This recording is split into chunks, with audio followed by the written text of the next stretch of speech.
Hi viewers, I'm your Dr. Kola. So I've been receiving messages from many of the D.Ed students asking for uh, certain classes regarding certain topics. But out of busy schedule, it is very difficult to post certain things. But we'll be trying to focus. And when coming to diploma in elementary education first year, we have paper 2, society education curriculum, right? This is a purely new for diploma in elementary education students for being exposed to sciences and mathematics and find it difficult to digest or assimilate. So we have 4 chapters in that. First chapter happens to be aims and what we say aims of education, and second education, state and politics. Third's knowledge and understanding, and fourth is curriculum. Particularly coming to first chapter, we have 15 education philosophers which you are supposed to look after. Okay, other things are very bit easy to go through that one. But coming to 15 philosophers, we will today see about Swamy Vivekananda, then Mahatma Gandhi and Rabindranath Tagore. Okay, we have 15 educationists, out of which 12 are Indian and 3 are from Western education thinkers. Western education thinkers include John Dewey, Maria Montessori and Froebel. Okay, coming to Indian educationists, thinkers, we come to Swamy Vivekananda. Swamy Vivekananda is known for his brilliance and his preachings regarding education. We start with Swamy Vivekananda's words that education is nothing but the manifestation of divine perfection already existing in man.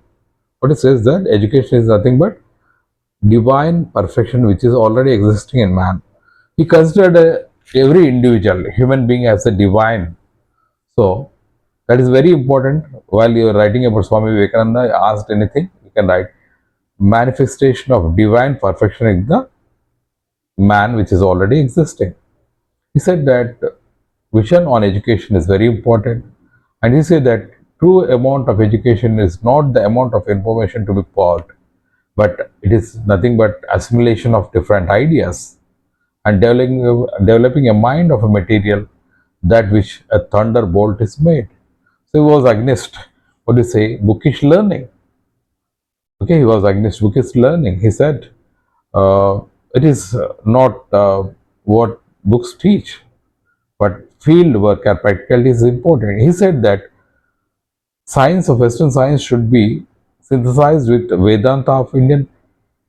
He said brahmacharya, shraddha, and faith in one's own self will be helping to lead to education or learning. So while going for education, one has to follow brahmacharya. He should have concentration, shraddha, and confidence in oneself. Right? He said knowledge is infinite. Knowledge is infinite, and education helps in self-development. And particularly, he said that education should lead to character development, self-development, swadharma, spirituality, self-reliance, humanity in individual, feeling of brotherhood towards others, the spirit of renunciation, self-sufficiency, physical development, and for masses, people of India particularly who are uneducated, for masses, social education, physical and health education, religious education, education for women, and national integration. This all should be taught, or that should be followed, and also to provide moral and religious education. And he said that means and ends of any work are important. Both are equally important, and we need to pay equal attention to both. He said, thirst for knowledge is very essential. Means to learn an individual, it requires thirst for knowledge, faith, humility, perseverance, continuous following the goal, and submission. And he also said he believed in karma principle. Man is responsible for his own karmas, which may lead to formation of his character.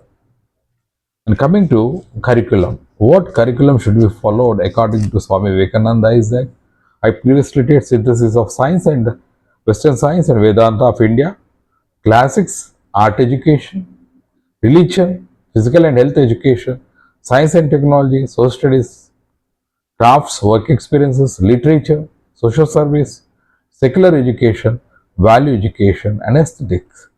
See, particularly when you go through the curriculum of Swamy Vivekananda, he has given very much importance to values, culture of Indian education, Indian culture and values, right? Because it should be a part of a curriculum, integral part of curriculum of Indian education.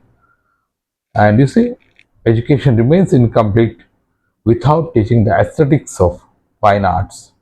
So he also added aesthetic fine arts, right? And you see, he said that religion education is also very much important.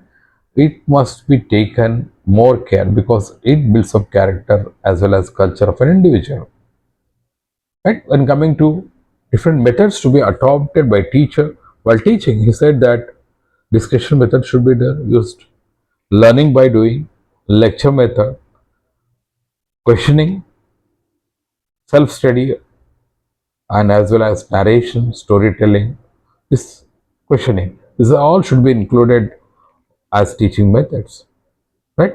And besides that, he said that method of education is nothing but concentration. The power of concentration is key for knowledge. Point to be remembered, the power of key for knowledge is concentration. And the task of the teacher is to help the child to manifest his knowledge by removing the obstacles in the way. Teacher should act as a facilitator. And he said that mother tongue is the right medium for social and mass education. And coming to, we have seen the education principles of Swamy Vivekananda and what curriculum aspects should be included and what methods should be included. And we are going to see the role of teacher. What he felt. He said teacher should be an active participant along with the learner. So in teaching learning process, teacher as well as student should be active participants.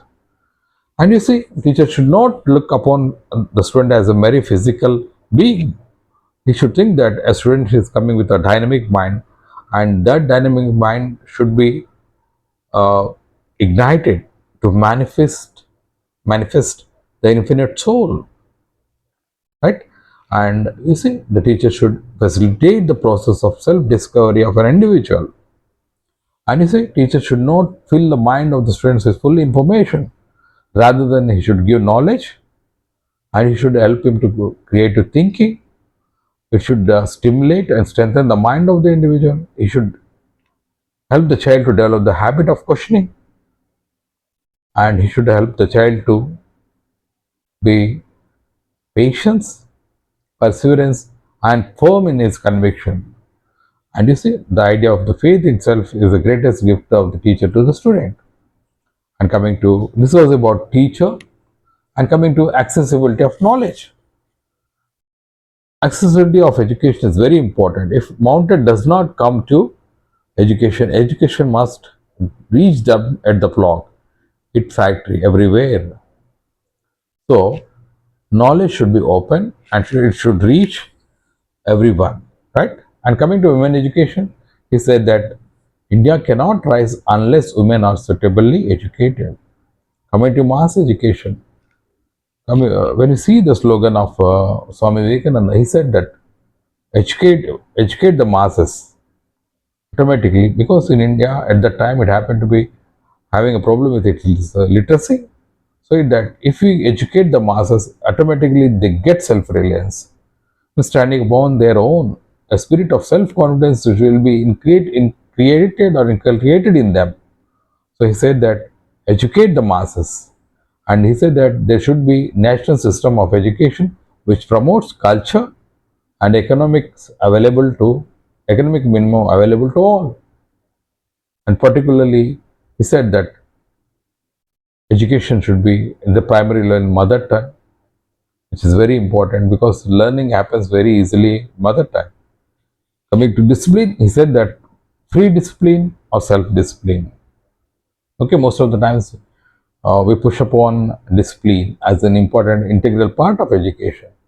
But what we feel is that a child will be learning discipline on his own, what we call self-discipline or free discipline. And he also said that there will be no corporal punishment. Okay, we see that many times teachers will be giving punishment to the children, but punishment is not apt. So what we call it as a corporal punishment. So while writing an examination in society education curriculum, if you get an educationist, these are the important aspects to be concentrated. What we have seen in this session of 10 minutes, the aims of education according to Swamy Vivekananda, then what curriculum he has said to follow, and what are the methods of teaching learning, what is the role of teacher, what is the role, what is the role of education for women, and about discipline. These are the 4 or 5 points which have to be concentrated rather than we go to a core level of philosophy of Swami Vivekananda or Mahatma Gandhi, which it will not be apt for examination point of view, and it will be not be working out if you are going deeply into that. So I hope that this piece of information of a few minutes will be working out with English medium students. Definitely, basing upon your watching or my video, definitely I'll be posting on and trying to help out your regular classes. Okay, hope that this video is useful for you. Back to you by another video on Mahatma Mohandas Karamchand Gandhi and Tagore very shortly. Signing off. Thank you for watching. Bye bye. Your Dr. Kola.